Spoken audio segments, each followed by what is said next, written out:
Da sequência com Arthur Williams, que também faz parte do corpo do MPC e, naturalmente, irá complementar em muito a fala do professor.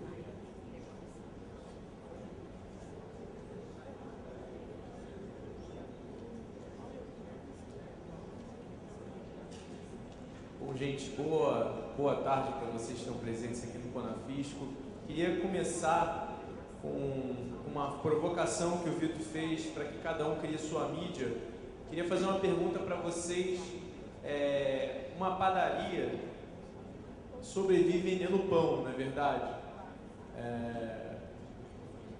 Do que vive uma emissora de televisão, um jornal? O que ela vende? Publicidade, informação.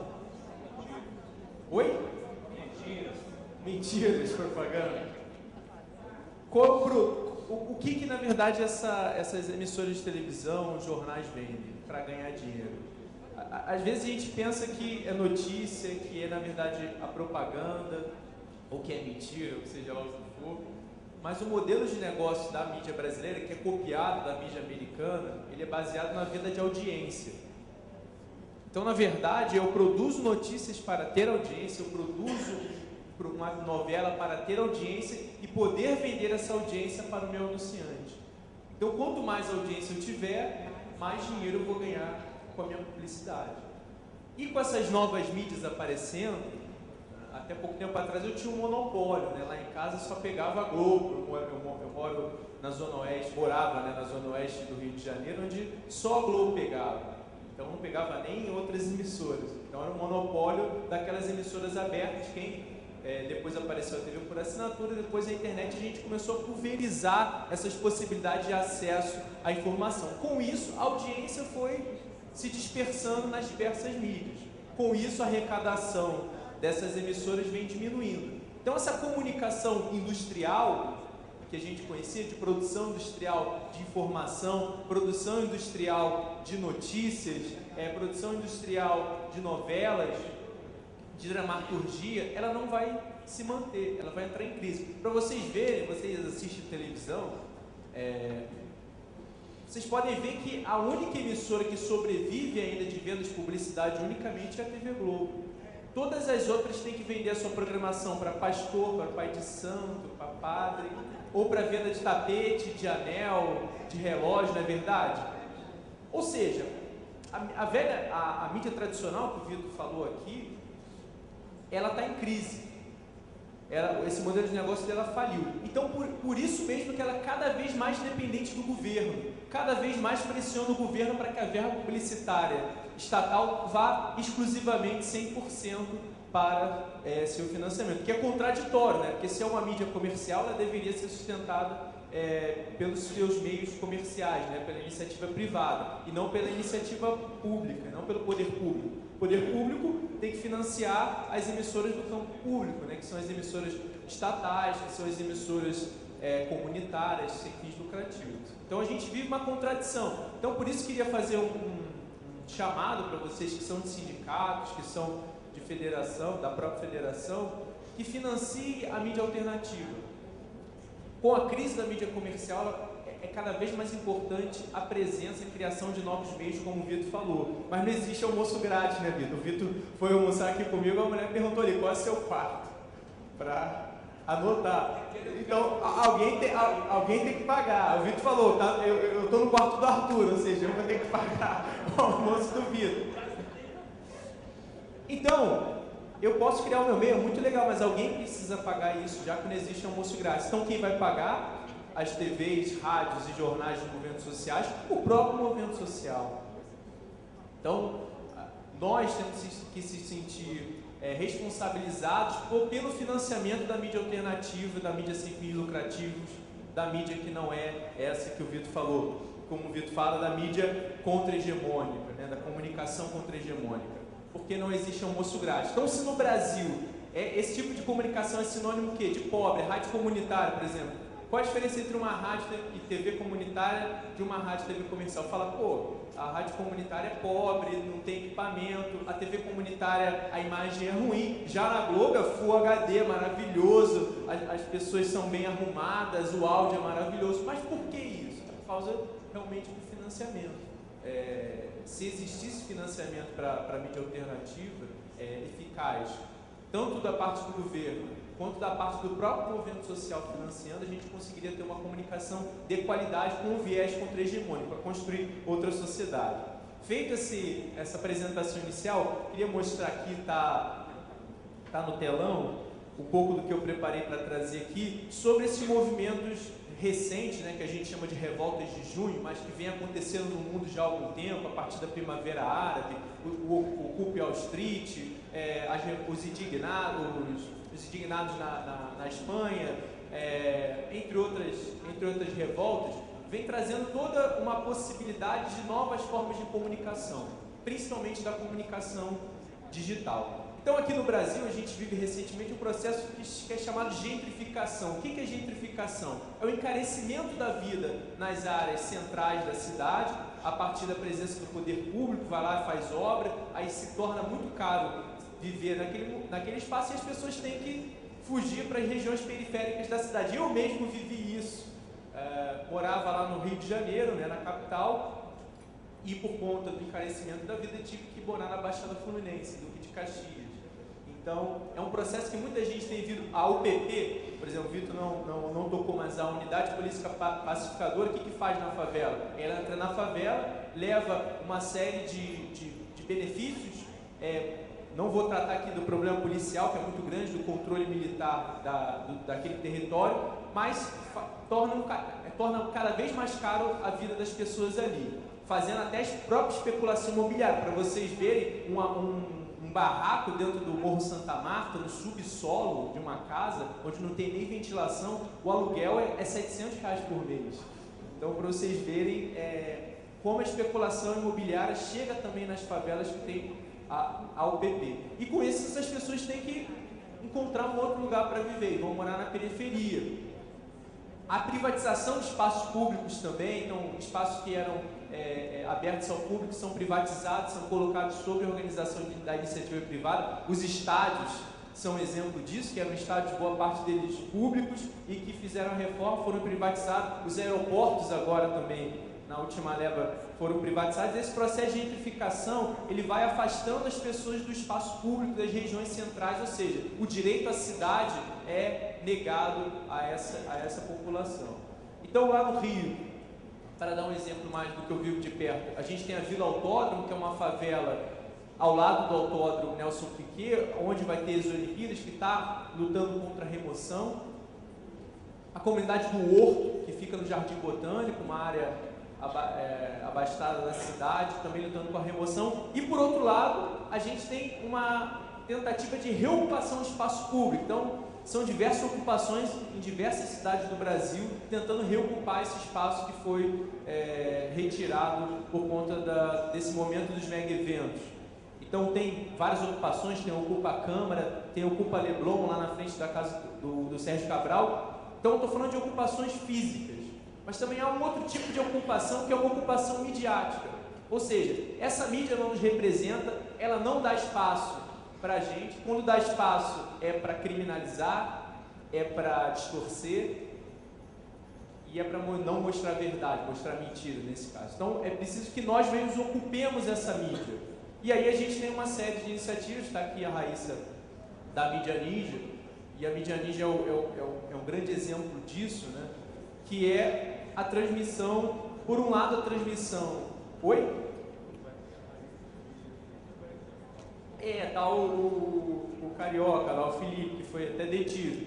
Então, a Mídia Ninja surge com a perspectiva, com a proposta de transmitir ao vivo aquelas manifestações. Se a gente ligasse na Globo News, por exemplo, como é que estava sendo transmitida? De um helicóptero de cima, né, distante, ou em cima de um prédio, ou um repórter ali acuado, com medo de estar no meio das manifestações. Inclusive, eu tenho amigos que trabalham nas organizações Globo. Eu mesmo trabalhei enquanto técnico durante um tempo lá. sair, graças a Deus, porque aquilo ali não é vida para ninguém. Mas existe uma diferença muito grande entre a cobertura da mídia alternativa, no caso a mídia ninja, e a cobertura da mídia tradicional. E aí, só para vocês terem noção da importância, às vezes a gente não dá valor, acha que é uma mera brincadeira da internet, essas transmissões, e a mídia ninja, ela vai muito além do grupo, do próprio grupo mídia ninja, é um modo de se fazer, então qualquer um pode pegar o seu celular e sair transmitindo.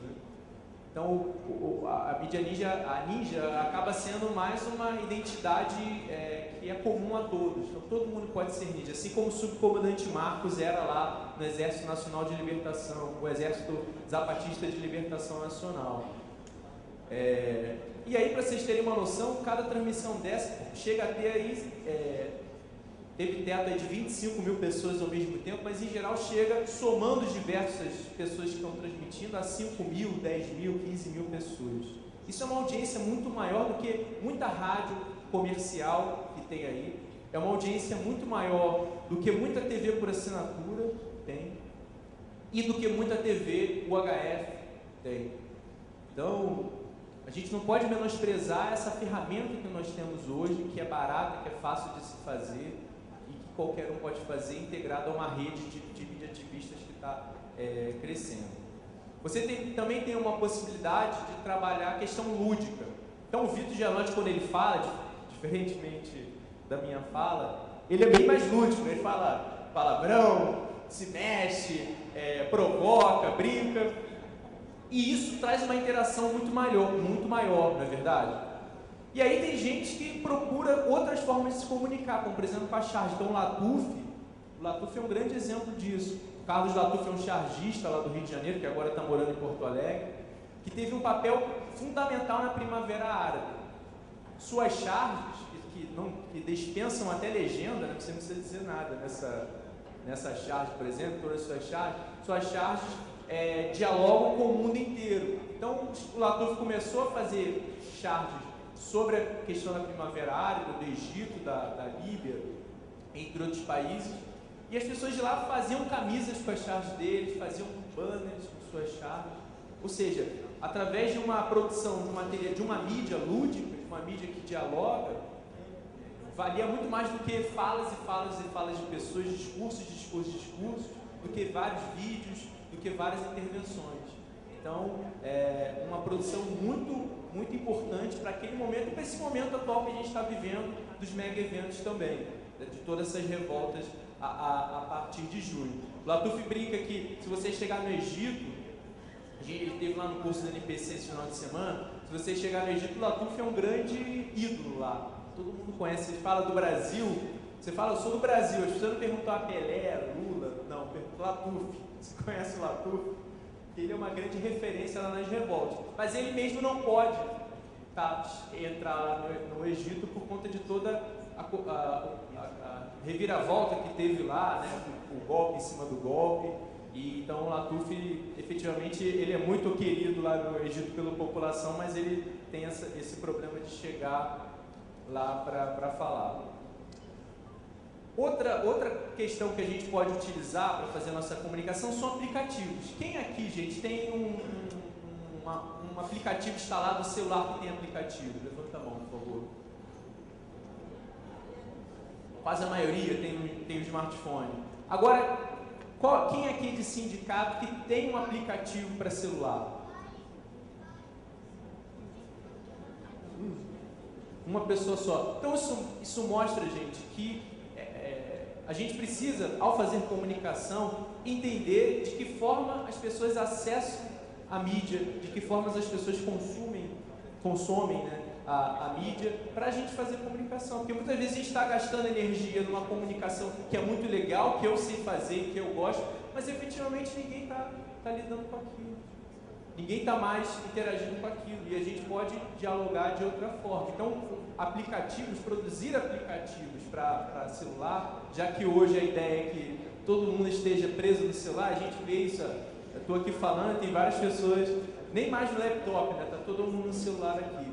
Então, produzir um aplicativo para smartphone, para celular, é uma ferramenta super importante de comunicação dos movimentos sociais hoje.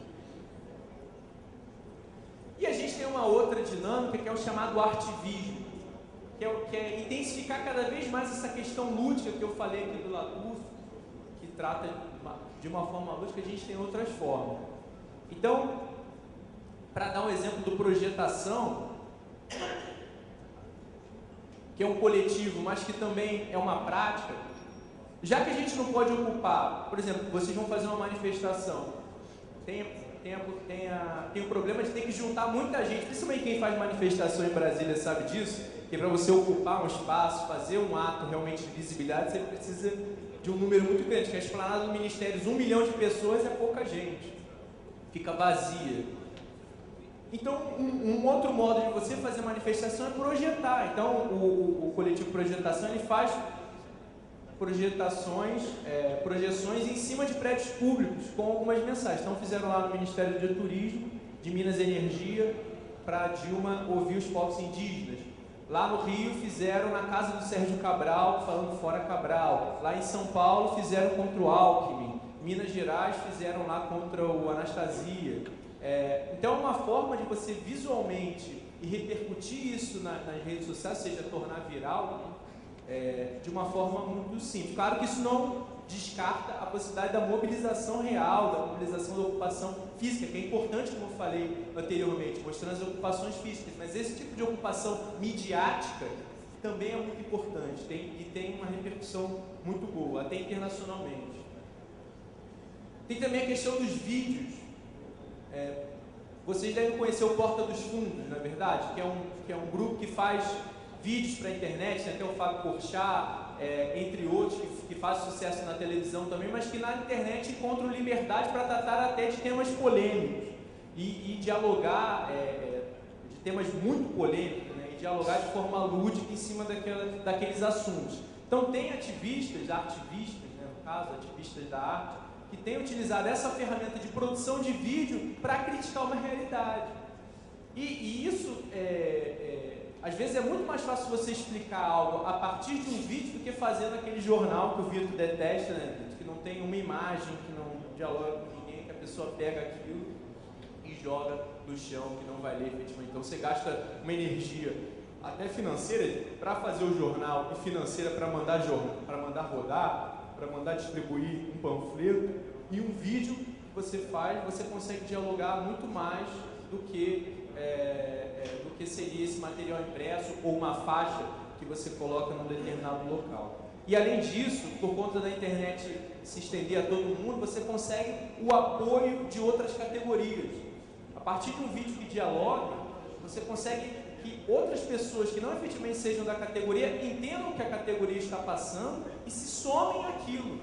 Então, dou um exemplo, até no Sindicato dos Jornalistas do Rio, a gente fez um vídeo sobre a precarização do jornalista. E dentro disso, pessoas que não são jornalistas entenderam como o jornalista é explorado e falaram: ó, a gente apoia aí a luta contra a precarização do trabalho de jornalista. Então, o vídeo é uma grande ferramenta para isso. Games também. Quem aqui, quando está no trabalho, está cansado, não entra lá e joga uma paciência, joga um joguinho do Facebook, um outro joguinho da internet?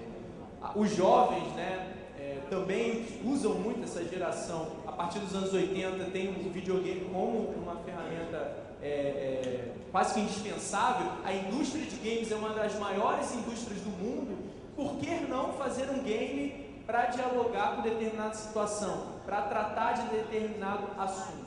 Então é uma ferramenta que nós usamos muito pouco. Então esse aqui é um exemplo em cima da charge do Latoufe, um jogo simples, né, que a gente desenvolveu para celular, onde tem uma luta ali entre um Black Bloc e o Fuleco, que é o mascote da Copa, né, que a FIFA foi lá e escolheu, que foi até atacado lá em Porto Alegre, né, furaram o Fuleco. Então, uma ferramenta que quase ninguém utiliza, que a gente pode utilizar para tratar de temas que, em palavras, são difíceis da gente conseguir dialogar com a população. Pode rodar esse vídeo rapidinho?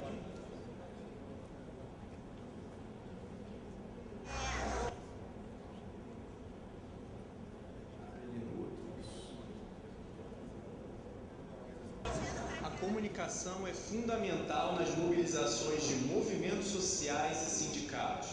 Armados com câmeras digitais e celulares, os trabalhadores ampliam o alcance de suas reivindicações, antes limitadas ao tamanho do cartaz e à potência do carro de som.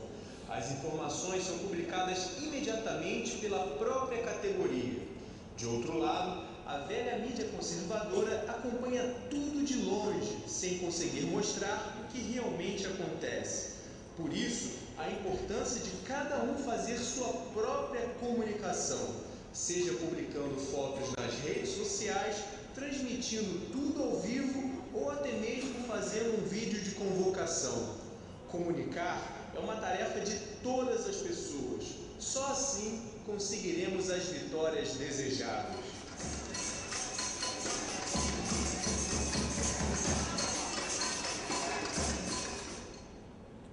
Bom, tá aí, e até no exemplo aqui nos vídeos relacionados, está ali a imagem do Bruno Molotov, né, que foi um amigo meu que foi acusado durante a visita do Papa de tacar o coquetel Molotov num policial, e que foi justamente a ajuda dessa mídia alternativa, todo mundo filmando, todo mundo tirando foto, que provou a inocência dele. O Bruno, ele mora lá em Duque de Caxias, lá perto da universidade onde eu faço o mestrado. Ele é desempregado, ele não estuda na universidade, ele é morador ali perto, ele é negro, ele mora na periferia e é pobre. Então, assim, ele tinha todos os adjetivos para ser colocado, ser preso. Enquanto os outros foram soltos, inclusive o próprio Carioca, né, da Mídia Ninja, foi solto, o Bruno, ele não participava de nenhuma rede. Nesse dia, por sorte, eu estava em casa fazendo trabalho do mestrado, vi a foto dele desmaiado no UOL e liguei para o pessoal da Mídia Ninja e falei, gente, não deixem esse cara sozinho, porque ele também é mídia ativista, eu conheço ele, participa do laboratório, eu sei que vocês não conhecem ele, mas ele faz parte de uma rede. Então, a partir disso, a rede se fechou, uma rede se comunicou com a outra e foi construída uma rede de solidariedade ao Bruno. Foi feita uma convocação para que as pessoas mandassem vídeos pela internet provando sua inocência e ele foi inocentado. Pode passar. Aí eu que passo aqui, não foi? Bom, comunicação sindical, para a gente falar. Essa charge do Latuf, ela mostra um pouco quem aqui é jornalista ou atua na imprensa sindical. Tem alguém aqui? Pouca gente. Então, boa parte de vocês são diretores, atuam em sindicatos, sabe que o jornalista se sente assim. Ele tem que fazer 1000 coisas ao mesmo tempo. O tal do jornalista multimídia. Tira foto, faz o jornal, escreve, segura a bandeira, tá com o megafone também. Ou seja, é uma situação complicada para uma pessoa só. Essa charge do Latuf, na verdade, significa o que a comunicação sindical deve ser, e não o que o jornalista sindical tem que fazer. O jornalista sindical, ele está ali para planejar, para ajudar que as coisas aconteçam, mas não efetivamente uma pessoa só vai dar conta disso, é impossível. E qualquer outra empresa de comunicação, e qualquer outra emissora ou jornal, você tem vários profissionais cumprindo diversas funções. Claro que dentro de uma estrutura multidisciplinar, cada um sabe fazer um pouco de tudo, mas não é uma pessoa só que vai conseguir dar conta de tudo. É por isso que a cobertura colaborativa e a mídia ninja fora do eixo tem experiência nisso, é importante, porque eu não preciso produzir tudo. Cada um aqui está tirando uma foto já, está fazendo um vídeo, está escrevendo na rede social. Então, o meu papel, na verdade, como jornalista, é mais de reunir essa produção, editá-la por conta do meu papel e publicar. Então, eu não preciso ficar aqui que nem um maluco tirando foto, filmando ao mesmo tempo, escrevendo. Isso já vai ser produzido naturalmente. O jornalista perdeu o monopólio da produção de informação. Ele não tem mais esse monopólio. Toda pessoa tem esse poder, assim como nós vimos no vídeo anterior. E aí, dentro disso, a gente precisa entender que as pessoas estão sempre dentro da área de determinados serviços de mídia. Até pouco tempo atrás era muito comum no celular, né, gente, ouvir aquela mensagem fora da área de cobertura. Hoje em dia é quase impossível isso acontecer, porque a gente está sempre dentro da área de cobertura de um serviço de comunicação, seja celular, seja televisão, seja interagindo com videogame, seja interagindo com tablet, seja interagindo com jornal, com uma televisão, com um MP3 player. A gente está sempre lidando com serviço de mídia. Entendendo isso, precisamos, ao fazer uma comunicação do movimento social, sindical, estar presente nesses diversos meios. Claro que a gente não vai conseguir estar com a mesma estrutura, com a mesma energia nesses diversos tipos de mídia. É por isso que é importante fazer uma pesquisa anterior com a nossa base. Que tipo de mídia a nossa base utiliza mais? A nossa categoria, ela lê mais jornal? A nossa categoria está vendo mais televisão? Ela está ouvindo mais rádio? Ela está mais no celular? Em cima disso, em cima dessa pesquisa, a gente pode jogar nossa energia melhor. Então, por exemplo, se a minha categoria lê muito jornal e acessa muito pouco a internet, para que eu vou jogar toda a minha energia na internet? Não, eu vou ter que jogar a maior parte da minha energia no jornal. E o contrário é a mesma coisa. Eu posso estar gastando muito dinheiro no jornal e a minha categoria está lá mais no Facebook. E eu não tenho nem Facebook, eu tenho um Facebook que eu publico uma coisa por dia, que eu não converso. Então eu preciso adequar minha comunicação em cima dessa pesquisa. E o Brasil é um dos países que mais consome mídia e interage na mídia. É um país que mais vê televisão, tem mais televisão nas casas das pessoas do que geladeira, né? Então o televisor ele é mais essencial para o brasileiro do que a própria geladeira, que a gente não consegue nem pensar uma vida sem geladeira, né? Não é verdade? É um dos países que mais lê jornal, apesar da crise dos jornais lá fora, que estão falindo, que estão fechando. Aqui no Brasil, a ascensão da classe C, D e E tem elevado o acesso ao jornal, por exemplo. É um dos países que mais acessa a internet e dentro da internet é um dos países que mais acessa as redes sociais. O Brasil no Facebook, por exemplo, só está atrás dos Estados Unidos. E aí, para dar um exemplo, já para ir para o final da minha fala, o rádio, a televisão, o jornal, ele tem uma situação interessante que é o alcance limitado, né? Alcance limitado no rádio e na televisão, a potência do meu transmissor, não é verdade? Então, a TV aqui, Globo, de Foz do Iguaçu, ela vai pegar em Foz do Iguaçu na região, mas eu não vou conseguir ver a TV de Foz do Iguaçu no Rio de Janeiro, em Curitiba, em Porto Alegre. Ela tem um alcance limitado. Assim como a distribuição do meu jornal está diretamente relacionada à minha capacidade de distribuir. Como o Vitor falou, está lá disponível, mas eu tenho condição de distribuir para além disso, então fisicamente eu tenho uma certa limitação. Já na internet eu tenho uma capacidade de distribuição de conteúdo muito maior, só que depende de algo que as pessoas tentam sempre fazer, que é a questão do conteúdo viral. Como é que se passa um vírus, gente? Um vírus da dengue, por exemplo, através do contágio. Então eu preciso contagiar as pessoas com essa informação. E como é que eu contagio? Fazendo uma produção de informação que seja atraente. Então quando eu vejo um vídeo que é interessante, quando eu jogo um jogo que é interessante, eu vou lá e compartilho aquilo com os demais. Quando eu vejo uma foto interessante, eu vou lá e passo para as outras pessoas naturalmente, sem ninguém me mandar fazer aquilo. Então eu preciso ter uma linguagem atraente, que dialogue, converse. E aí, nas mídias sociais, a gente precisa ter uma noção, principalmente quem é de movimento sindical, eu que fiz movimento estudantil tradicional, a gente está muito acostumado com essa direção base, né? Então, a própria passeata é assim, tem um carro de som, onde algumas pessoas só podem subir e falam para o restante, reproduzindo um pouco do que é a estrutura da própria comunicação tradicional, né? Onde o William Bonner está lá no estúdio, ele fala, boa noite, e o Brasil inteiro não tem capacidade de discutir com ele, de interagir com ele. Já a internet é uma outra relação, é uma relação de conversa. E quem não entende isso tem dificuldade de ter sucesso na internet. Então, para dar um exemplo, mesa de bar. Alguém gosta de conversar na mesa de bar com alguém que não te escuta, não te deixa falar?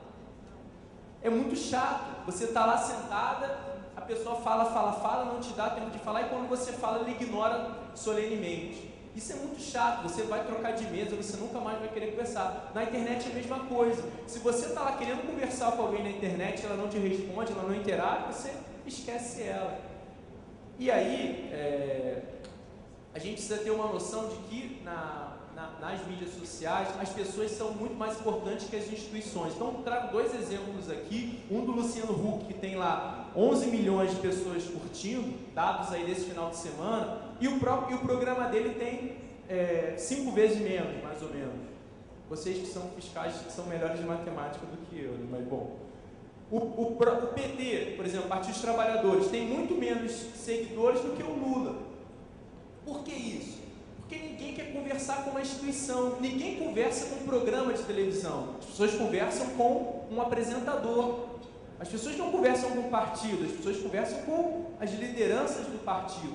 E aí, quando nós vamos fazer nossa comunicação sindical, os diretores dos sindicatos têm que se tornar responsáveis pela comunicação também. Não adianta só lá o perfil do sindicato ou da federação falar, e os diretores não compartilham, e os diretores não comentam, os diretores não repassam, não marcam as pessoas na publicação, e depois vão lá e culpam o jornalista, porque não teve muita repercussão aquela publicação. Então, as pessoas que fazem parte dos movimentos sociais têm que se sentir responsáveis por esse contágio, porque um conteúdo só se torna viral se houver contágio entre as pessoas, criando uma rede de compartilhamento. Se só o sindicato compartilhar, só o movimento compartilhar, aquilo ali não contagia ninguém, não vai ser compartilhado. E aí a mídia ninja traz um fator interessante que lá no Exército Zapatista de Libertação Nacional já trabalhava com isso, que é uma identidade pessoal, mas que seja coletiva. Então o ninja, ele é uma figura interessante porque ele é um coletivo, ele é um grupo, né, uma instituição, né, vamos dizer assim, mas por outro lado ele é uma pessoa, porque qualquer um pode ser ninja. Então isso é interessante, você construir uma identidade de pessoa que seja coletiva. Então isso se adapta à realidade da internet, onde eu posso conversar com ninja, mas eu não converso com o Fora do Eixo, por exemplo, que é uma instituição. Então, ou a Pós TV, que depois a Raíssa pode até falar, que é uma experiência anterior à mídia ninja, e que não teve tanto sucesso quanto a mídia ninja teve. Então, essa questão de adaptação à comunicação na internet é muito importante. Nós conversarmos de igual para igual, sair do pedestal aqui onde a gente está e ir para baixo, conversar com as pessoas de frente para frente. E aí, a gente precisa distribuir esse conteúdo pelas diversas mídias. Existem várias, novas vão ser criadas. Claro que são criadas também ferramentas que permitem essa distribuição cada vez mais fácil. E a gente precisa entender, não precisa fazer tudo, que é um grande medo de quem faz comunicação, mas a gente precisa entender, precisa experimentar, porque a cada dia a internet muda, surge uma novidade na internet. A gente precisa estar ciente disso, precisa experimentar e ver, com base na pesquisa que a gente fez com a nossa categoria, que tipo de comunicação vai dialogar melhor com a nossa categoria, para a gente conseguir aí sim as vitórias desejadas. Senão a gente vai gastar muita energia, muito dinheiro e vai morrer na praia. É isso, gente. Obrigado.